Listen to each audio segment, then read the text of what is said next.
Hello again. Aloha. I want to tell you how perfect everything is. I don't believe in a universe that makes mistakes. I believe that we have hard lessons, but are we victims? No, never. Our soul comes to ask questions, and we design a life, or our soul designs a life, where people come in and help us play out those questions. And so with each time, if we don't resist it, we become more of our divine self.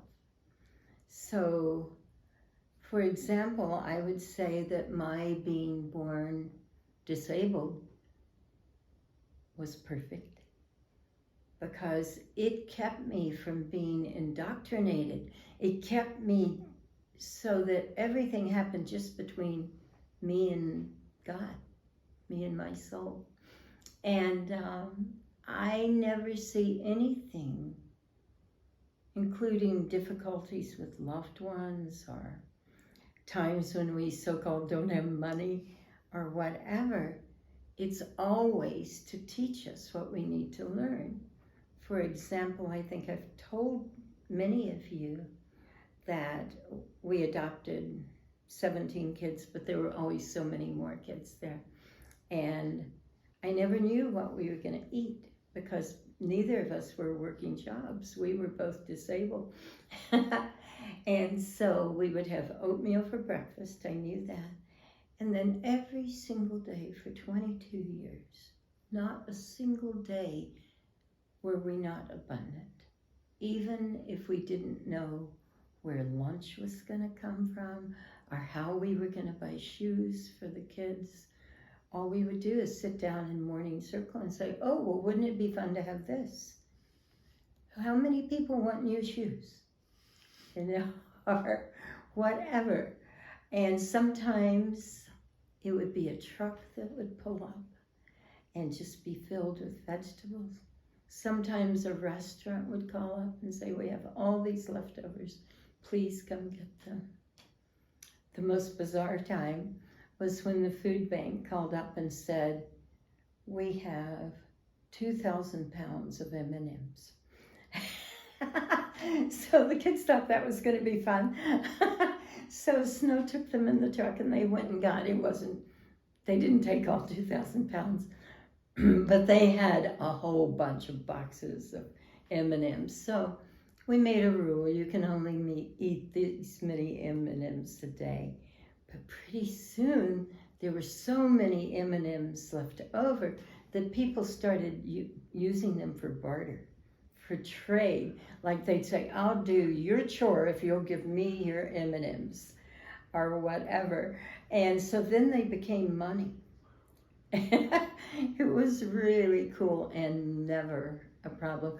And finally, they were done with M&Ms. And we threw them away. I never told the food bank that. But there's nothing that we ever need. I know I told the story of how one day we woke up and we thought, wouldn't it be lovely to go to an expensive restaurant today? And so we thought we had because back then, we never manifested money ahead of time because we were learning to create it right at the moment of need. So we thought, let's go to an expensive restaurant. That would be fun. But we thought we had about $7 in the bank. So Snow called and I called the bank after much debate on our part of, oh my God, what should we do? And he said, I'll just call and see how much they think we have. So when he did, he asked for the balance, and I can't remember the exact number, but it was something like $4,000 in the bank. And we knew that wasn't ours. And so we had this long discussion. Do we call him back and say, you made a mistake, this is not our money? And then the most bizarre thing ever happened, which is he did call them, and no bank would ever do this in a normal reality. But they said, oh yeah, we're doing an experiment. We're putting $4,000 in some people's account to see if that'll teach them to be abundant. And in 2 years, we'll ask for it back. So we lived on that $4,000. We got a beautiful apartment, house. It was wonderful. And they never asked for it back because it was never real anyway. But there is always enough for whatever you need, whatever you want. And there's always enough of you for whoever you want to be. So thank you.